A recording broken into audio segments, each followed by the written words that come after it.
Georgians are in New Orleans this week for the Sugar Bowl. That's because it's a matchup between Georgia and Notre Dame. But what was supposed to be an exciting New Year's football week turned into a deadly tragedy. Fox 54's Lucy Birch live for us tonight with some insight from one Georgia fan who was right there when it all happened. Lucy. Yeah, Trent, imagine celebrating the clock hitting midnight in the king of party cities to being surrounded by cop cars. For Montana McClure, this was reality. On New Year's Eve, she was out on the town in New Orleans with some friends.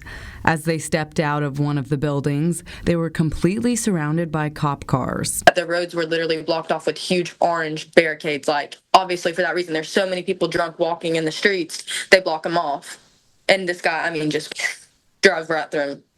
What Montana didn't realize was there were over 10 dead and at least 30 people injured after a man drove a truck through the crowd on Canal and Bourbon Street.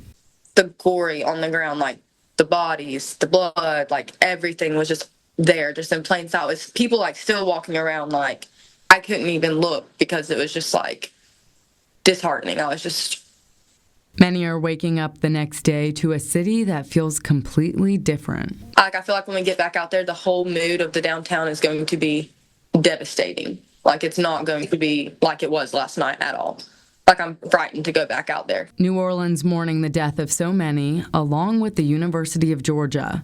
At least one UGA student has been reported critically injured in the attack. The university's president, Jerry Moorhead, released a statement saying they are receiving medical treatment, and I have spoken with the student's family and shared my concern, support, and well wishes on behalf of the entire UGA community.